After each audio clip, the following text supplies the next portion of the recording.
Hey guys, welcome to a really important lesson in philosophy. This time we're talking about evaluations of the cogito.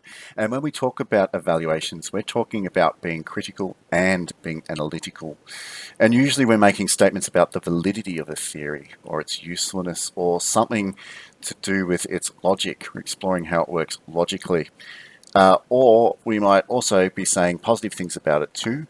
We might be saying, look, it's actually a great theory because it has this function or it does this, okay? So, what's our overall goal today? Well, we're going to outline different evaluations of the cogito. That means we have three smaller goals that we need to achieve to get to the larger goal. We need to name and define different evaluations of the cogito. We have to then consider whether or not they're valid, and then we have to compare different evaluations and see if there are any links between them. So can you write these down in your workbook, please, and score them out of 4?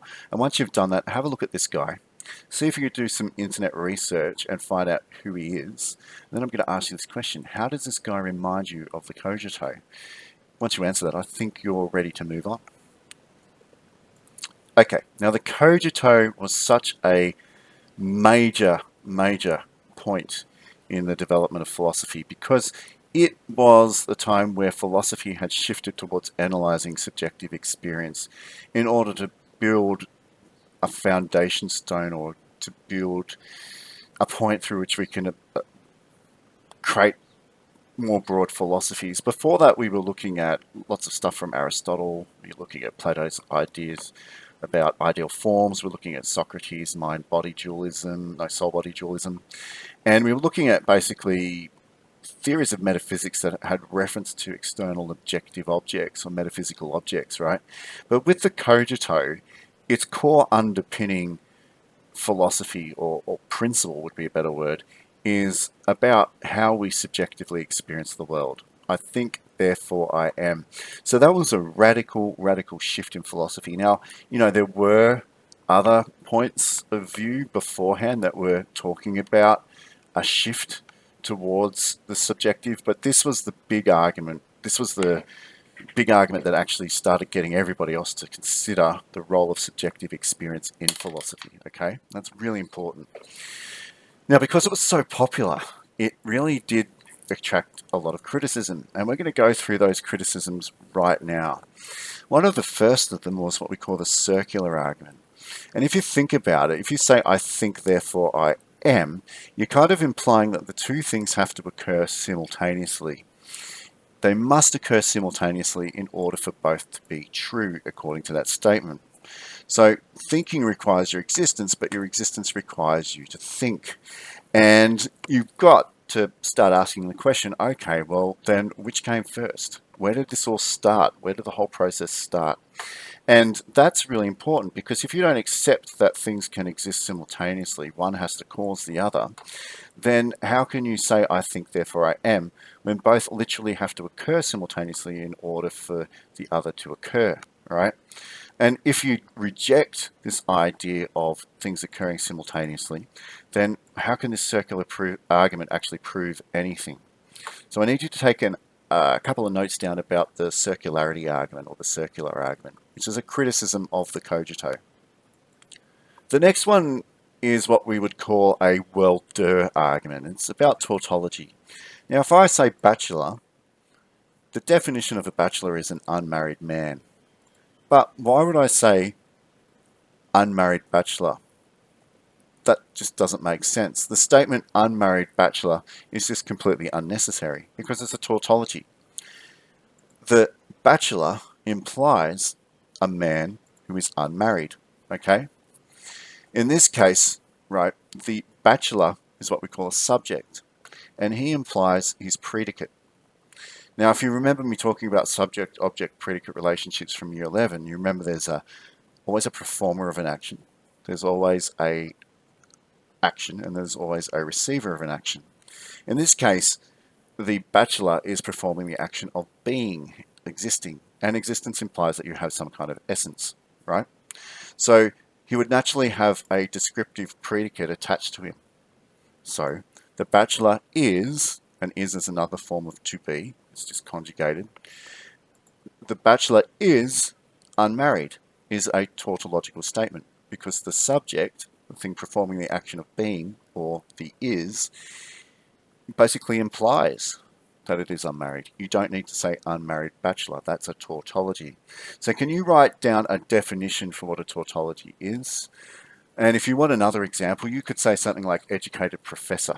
Why would you say educated professor when a professor, by definition, has to be educated to achieve that level of qualification? So write down that definition right here. A tautology is when the predicate is implied by the subject. Now, when you think about it, the cogito is a tautology. If you say I think, therefore I am, you are basically repeating really the same thing as I think. Okay, so it's kind of self-referential logic. The I must be performing the action of thinking. So why would you say therefore I am when you've already said I think? By saying I think, you've actually acknowledged that you exist. Now, I don't really, I mean, I think this is a really weak argument, because I think actually proves that the I must exist, because it has to be a subject performing the predicate, which is thinking. But some people are saying, well, this argument doesn't really tell us anything. It's a bit redundant. It's nothing but a tautology. What's the point? So take a note about what we call the tautology argument. The next one, to me, is a bit stronger, because I believe that it is actually quite a valid criticism. The other two, I do believe things can occur simultaneously, me personally. I am and thinking can occur at the same time. There doesn't need to be an assumption of linear causality, which is the I existed first and therefore created the thinking. I don't think that's a valid evaluation. Secondly, I think therefore I am is a tautology, but it confirms, or it is a piece of logic that confirms that the subject exists, the I exists. So I'm okay with that. Big deal. It's a tautology. That's what it's supposed to be. But the next one is actually a really clever argument, and it says it's not an inference. What do I mean by that? Well, if we were to rephrase the cogito, we would go, premise one, I am thinking. Premise two, which is implied, it's never directly stated, is that anything that thinks must exist. There must be something that exists in order to perform the action of thinking. Okay? And then the conclusion is, therefore I must exist, because I think, and thinking things exist. All right? Now, a lot of people, and including Descartes, have said, look, where'd you pull that second premise from? You've gone to such lengths to rigorously prove that you think, but you haven't gone to any lengths really to prove that a thing that thinks exists. You can't infer from the fact that I am thinking that I exist. That doesn't make sense, okay? And Descartes kind of says, you know what? Yes, my premise two is extremely weak. Where did it come from? It is not an inference. Saying that I think doesn't mean that the I actually exists here in the real world, Again, I'll just go to this analogy. If I had $100 in my pocket, or if I didn't have $100 in my pocket, what the $100 is doesn't change. But whether or not it exists, it does change. So that's an argument to say that existence isn't actually a predicate. Existence isn't something that can be inferred from the subject, because basically, the essence of what the $100 doesn't change, or the concept of the $100 doesn't change, or what the $100 is doesn't change, whether or not it exists in your pocket or not in your pocket at all. So that's the same thing as the I in this statement, this premise one. The I could think. We can imagine it as a actual thinking thing. But whether or not it exists or not, you can't really judge. You could say, yeah, when we conceive of what an I is, well, guess what? It must be a thinking thing, but that doesn't mean that it's real or not. We just come up with what it is as a concept, just like the $100. So existence isn't necessarily a predicate, right? It's a separate thing. But what Descartes does say is it's not an inference, but you can intuit this. So he basically says that if you were to engage in lots of reason and think really hardly about this, the only way that you could understand experience and understand perception and lots of other things that we're going to talk about later is really there has to be an I. There has to be an I there that's at the center of our experience, or that performs the thinking, should be better. So therefore, if the I is there performing the thinking, even though you can't infer it because existence is not a predicate, you can intuit it. You just it just becomes a kind of rational, logically intuited thing that you end up knowing through engaging in reason. So you don't infer it. It's not like saying I can infer from the definition of bachelor that you are not a married person. Um, it's not like saying that. You can't say that. But you can definitely say upon reasoning and thinking about how thinking actually works, you can intuit it. You just know that it has to be the case in order for it to happen. Take a note. All right, so you can see that really there's a big relationship between the tautology argument and the inference argument. In a sense, the tautology is saying that, in I think, therefore I am, you can infer that existence is a condition of the cogito, and it's just a tautology restating that, right? But in the case of it's not an inference argument, well, existence can never really be a predicate of something. So, in a sense, just because you say you can conceive of what the I is as a thinking thing, that doesn't necessarily mean that the I exists. You can conceive of the I as an imaginary thing, and it doesn't exist. But the I could be a real thing, and it does exist. But in both cases, the essence of what it is stays the same. The concept of it is what stays the same. It just exists or doesn't exist. All right. Then we move on to Hume's argument, which you really need to get your head around because we study Hume in the next unit, and Hume's actually really important. So when we look at Hume, we need to think about thinking. And from Hume's point of view, when we're thinking, we're not actually aware of ourselves, especially in the action of perception, right? Which is kind of our first form of thinking, but thoughts in general. The person isn't immediately aware of the subject when they're doing it, so you cannot really be sure that the subject is performing the action of thinking because you're not immediately aware of the thought and the thing performing the thought at the same time. So then you can only conclude that thinking is happening and not that the subject is performing the thought. Take a note. I'll say it again. The reason why Hume outlines that the subject, you can't conclude that the subject is performing the thought is because you never really observe the thought and the subject at the same time. That's not the way we experience thought. If I think about a tree, I'm thinking about the tree. I never think about how I am reflecting on the tree, okay? And if I think about how I am reflecting on the tree, I'm not necessarily thinking about I'm thinking about the I as a separate concept. So these are really important concepts. Thinking never really includes the awareness of the subject performing the thinking. Therefore, we can't be sure that the subject is performing the thinking.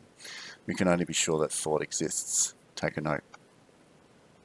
And the last thing, and I want you to read the textbook here because he really clearly goes through it, is Bertrand Russell's argument.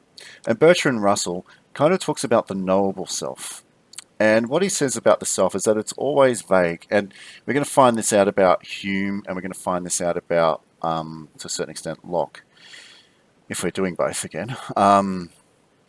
But basically, the self could be in flux. What is the self now might not necessarily be what the self is in a couple of seconds because you've had new thoughts, new ideas. You understand yourself differently in respect to those new thoughts and new ideas. So the self is constantly in flux. It's changing. The self of now, which performed a thought, might not necessarily be the self in 10 minutes from now, okay? And it's not something that we can ascribe an absolute fixed particular identity to. So someone who is engaged in the action of seeing and reflecting on what the self is isn't really able to kind of get that certainty. We're not really certain about the self. So there, how can we say I think therefore I am if this self is constantly changing and it's actually a different self thinking different thoughts?